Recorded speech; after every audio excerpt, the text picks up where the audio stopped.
Hey, good morning.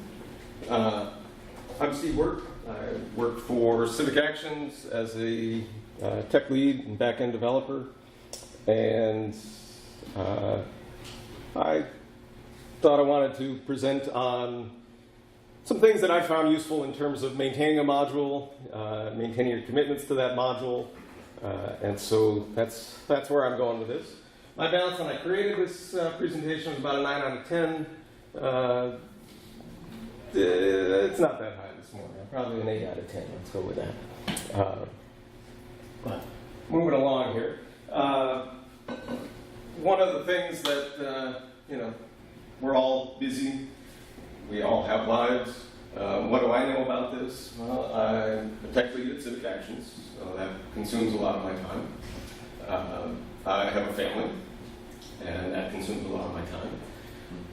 And I'm a woodworker, that consumes a lot of my free time. And I maintain a handful of Drupal modules, and that consumes some of my time as well.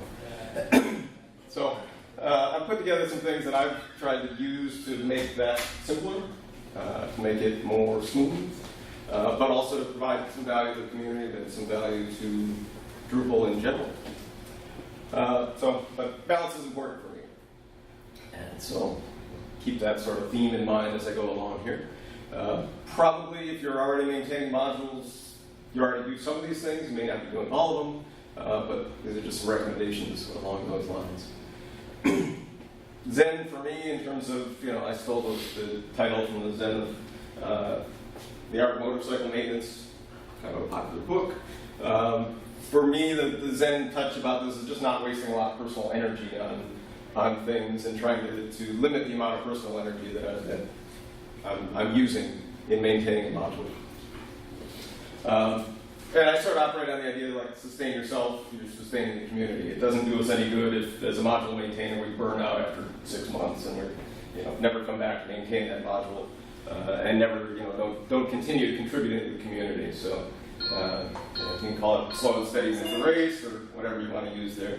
Is that Mike's doorbell? No. Sorry. Blaming me.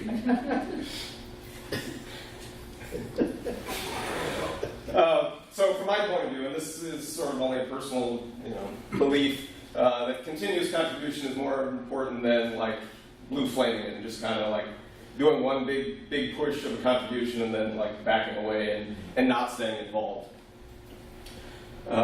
So first tip, get your employer on board. If you're lucky enough to work with an employer that promotes giving back, that's awesome.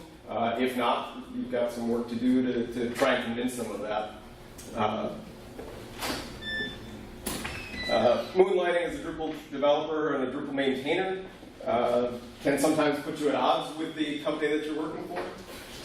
And when you do that, that's less harmony. But if they're already on board, if they already have given your blessing for contributing back and they're encouraging you to contribute back, then that's more harmony. So more harmony in your life is better for your balance. So part of it is just a mindset on the company's approach.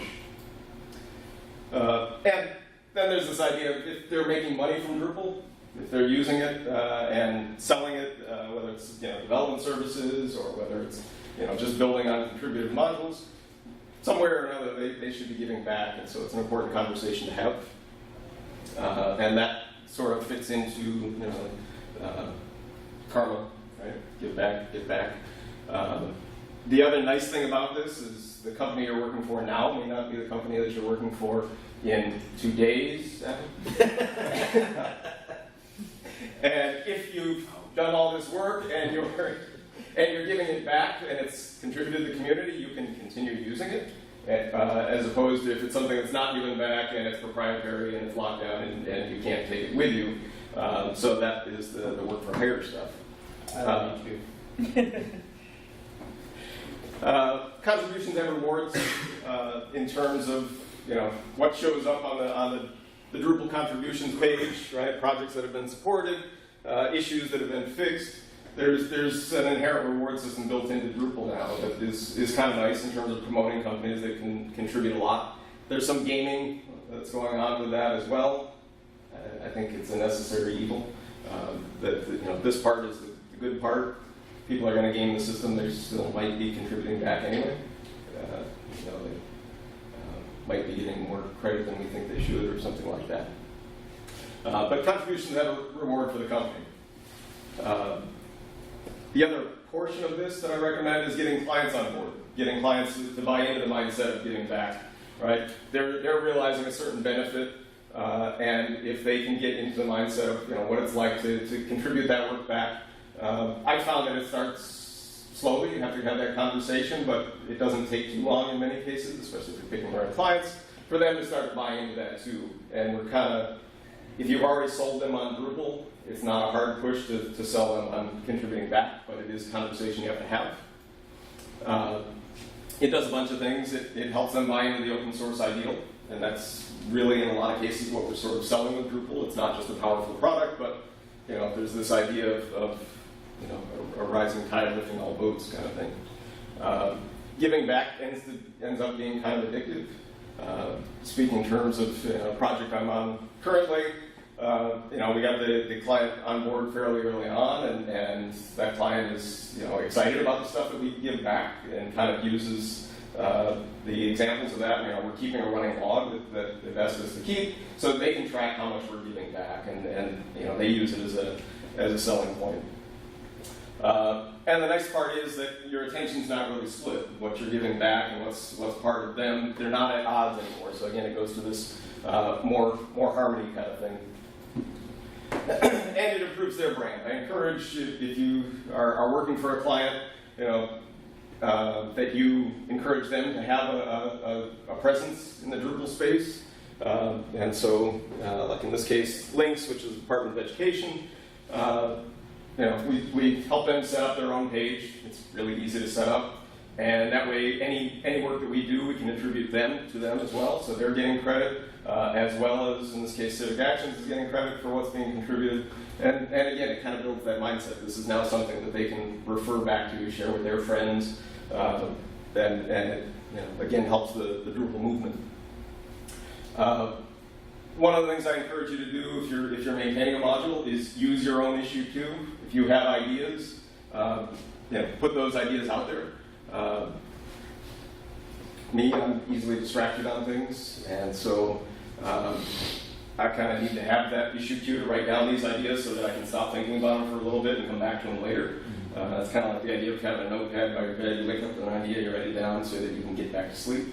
Same idea. Put it in the issue queue. So sleep with a tablet by your bed so you can add stuff to your issue queue and go back to bed. Instead of putting code in, a reminder to refactor something, actually just create an issue out of it. All right. If you have a new idea for someplace you want to take that module, put it in as a feature request. If you know there's a problem ahead of time, don't wait for somebody else to put it in as a bug report. You report it as a bug report. It's self-serving, but it kind of draws awareness of, hey, there is a problem here.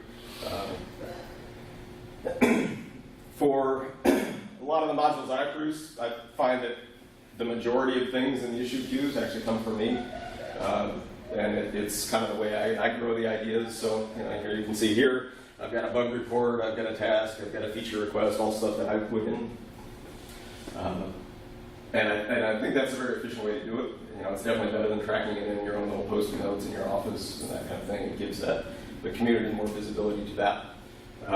Why? Right? Breadcrumbs for your mind.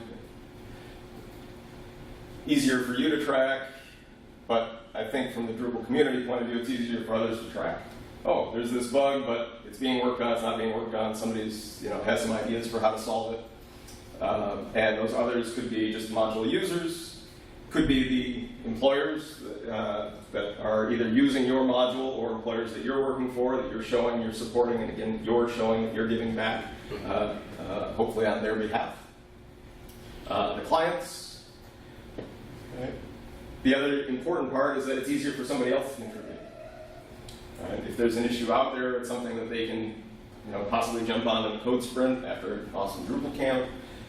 You kind of never know where the issues might lead somebody.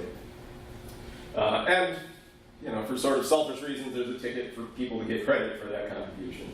If it's just something that you're keeping in your own mind and you do an addition to your module, but you haven't created an issue for it, there's less sort of tracking there in terms of the credit within the Drupal community. Going back to the Zen idea, what's the sound of one developer clapping? It's really sad, especially if that developer has no rhythm. One of the things and this came up in a couple of conversations last night, just because there's an issue out there that's on your module doesn't mean that you have to be the one that solves it. Right? There are a lot of talented programmers here that are a lot more talented than I am. If the issue's out there, maybe one of them can solve it.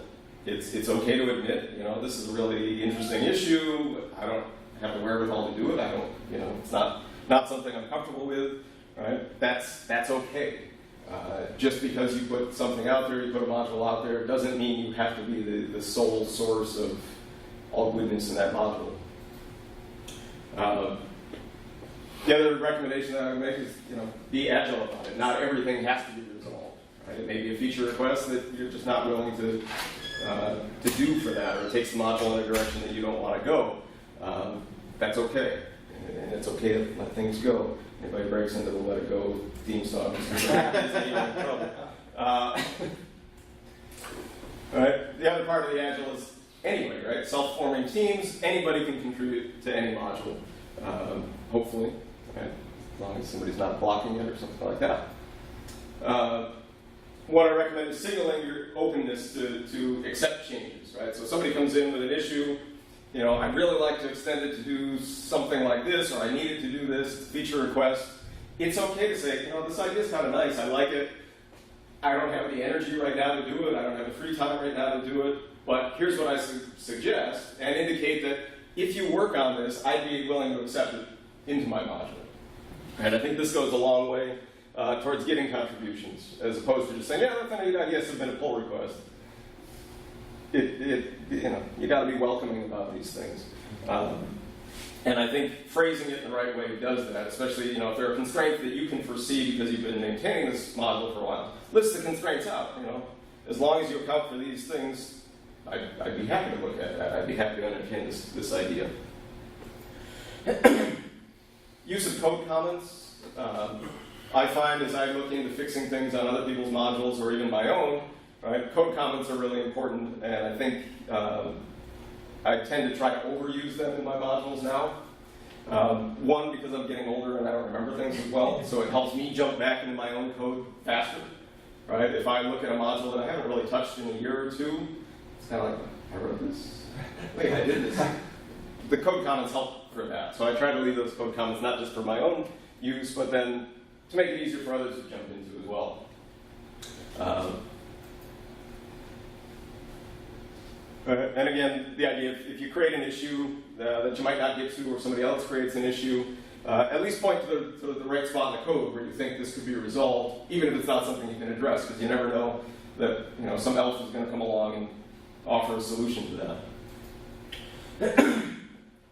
I do recommend, if you can use object-oriented code.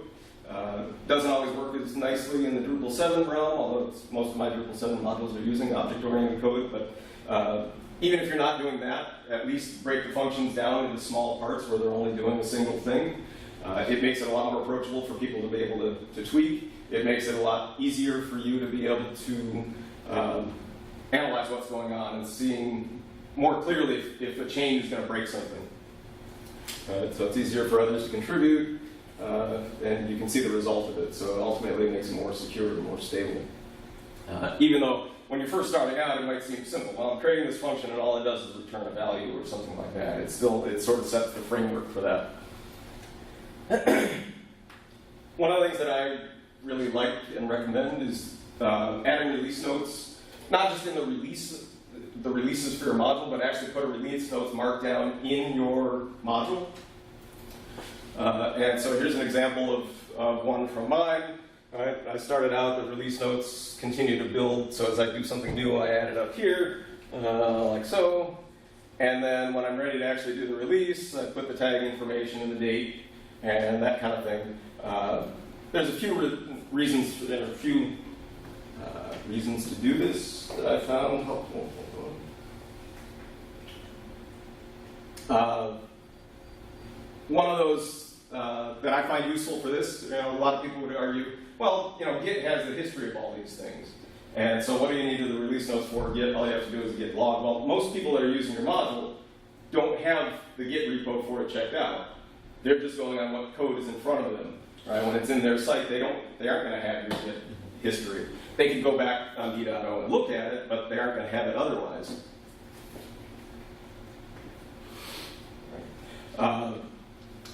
The other thing that I find that makes my life easier as a module maintainer, well, easy to see the change when, they're not going to have to get histories, or makes your life easier when doing the release. What I find makes it easy for me is when I finally get around to doing the release, I don't have to remember, well, what have I done since then?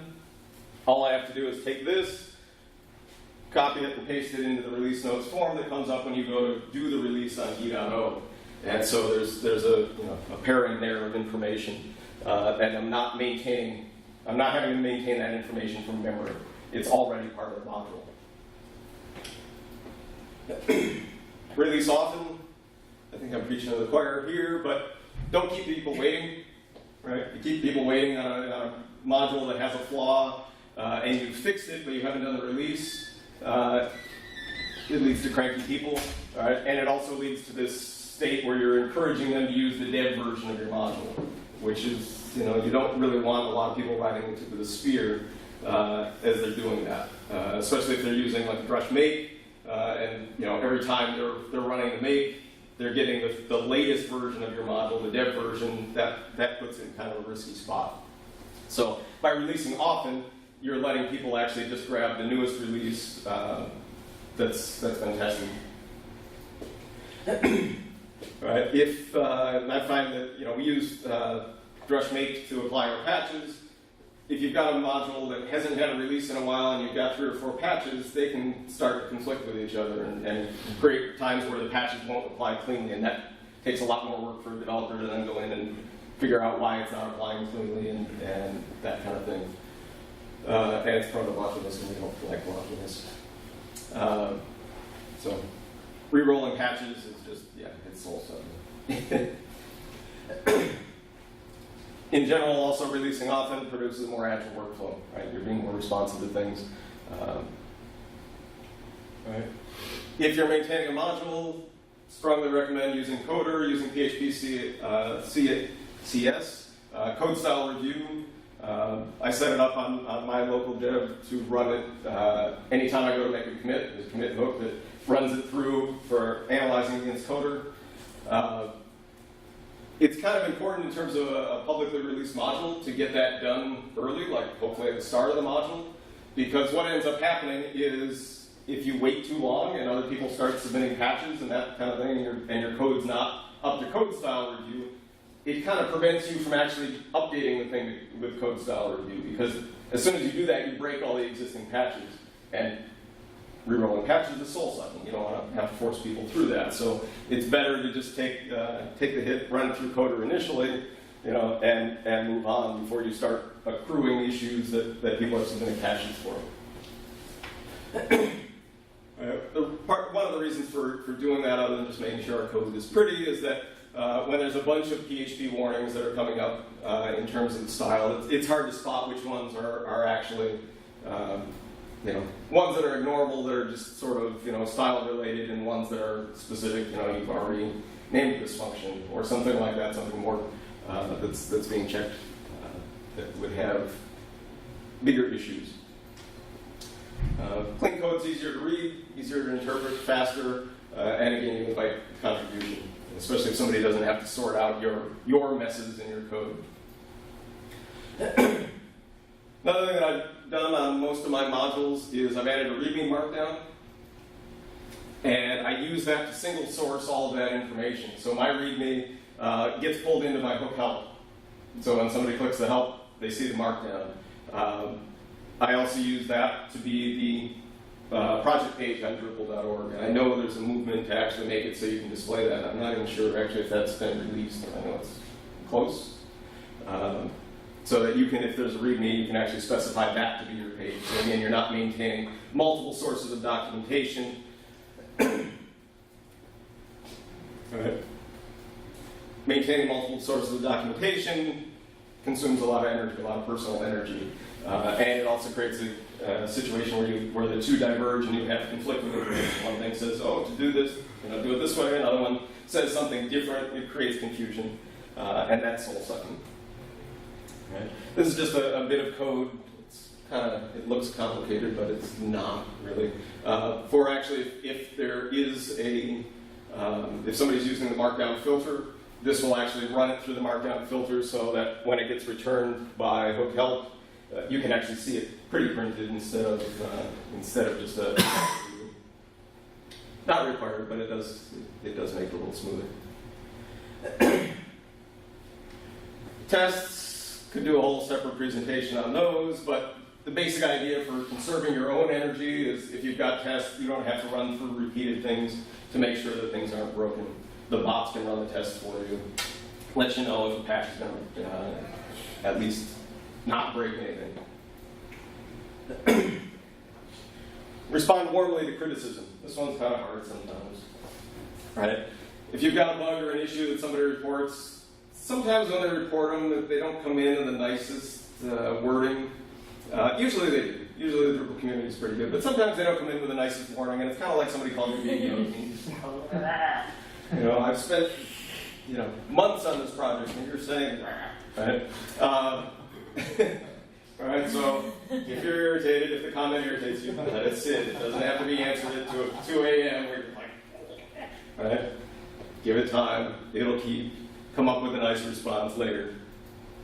One thing that I found that to keep in mind, and I've learned this from one of our help desk people, is to sort of put yourself in the mindset of why are people actually contributing an issue, right? And they're contributing an issue because they're at their wit's end, something's not working, and they're relying on what you've built to try to solve their issue. So they're frustrated.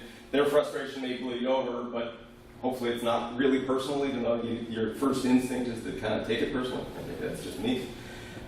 But they're usually stressed. Their success is riding on it, so don't let their stress translate directly to you. Give it some time. One thing that I think is important is to maintain your personal brand. Right? Put your best self out there in terms of Drupal. Right? You want to maintain those quality interactions for your current employer, right? So you don't make them look bad. Right? There are lots of times now in terms of proposals where you actually have to submit your references for, here's some issues that I've worked on, here's some contributions that I've done. People are actually starting to look at, in terms of clients, they're actually starting to look at these. Employers are starting to look at these. So you want to maintain those quality interactions for your current employer. You want to maintain those quality interactions for your future employer. You never know where you're going to end up, someplace different. And you want to maintain those quality interactions for your clients. Because again, the clients, in terms of the proposals, they're going out and they're wanting to see examples of how you conduct yourselves. What kind of role you play in the community. Right? An employed module maintainer is way better balanced than an unemployed module maintainer. Right? Just saying. Right. One of the things that I try to do is bring junior developers in. Right? It's a good way to say, here's some issues that you might be able to fix. I'd be happy to work with you to fix them. Selfishly speaking, I refer them to issues on my modules because I know those are the best kind of thing. But by bringing them in, it kind of gives them a safe place to make mistakes, to try things out.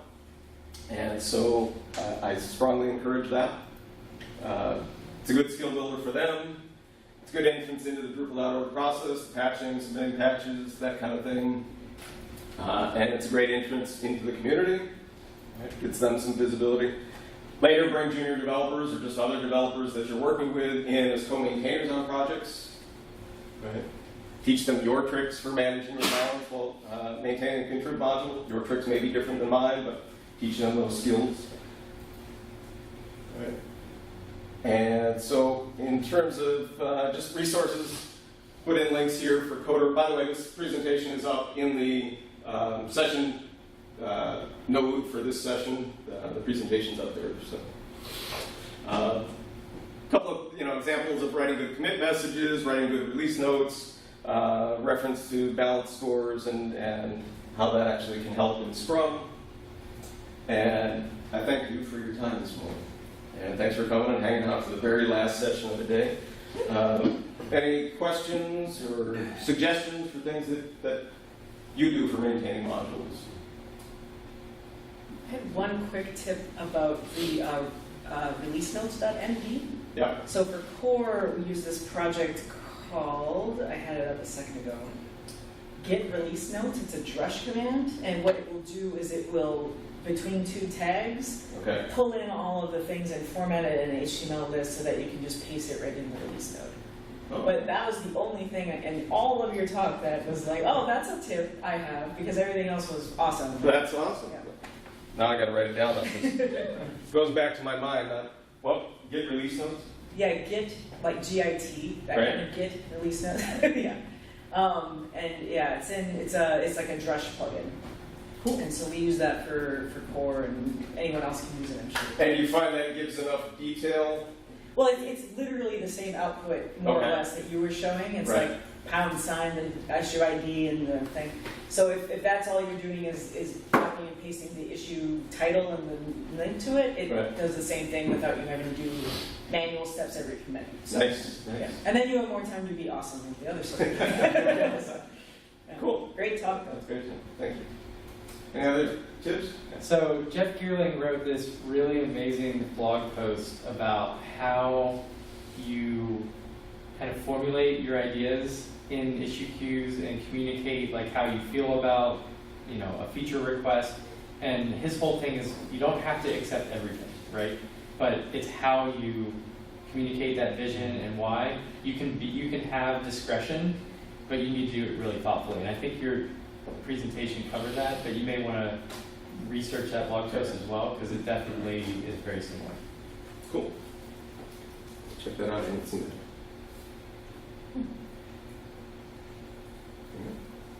What would you recommend to someone who does not code and works with a specific Drupal distribution? And if they were to find some really cool modules out there in the wild, what is the best way of graciously reaching out and saying, hey, could you maybe help, I don't know, could we put this together and figure something out here?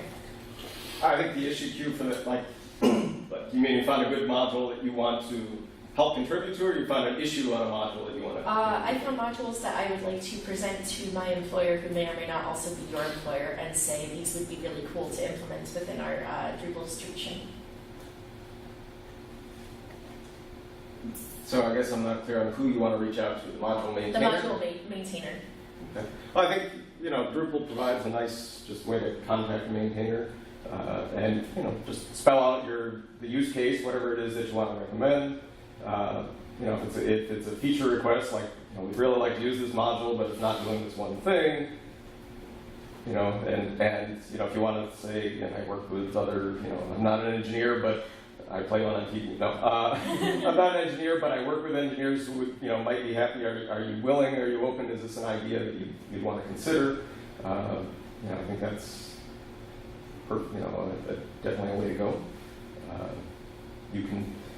You're a good communicator. You're a good social interaction. Like, you can initiate those kind of things and facilitate that connection happening. Definitely. That's awesome.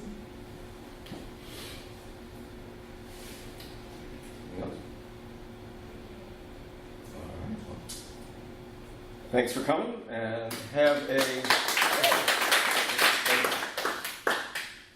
a great sprint session. Let's go fix some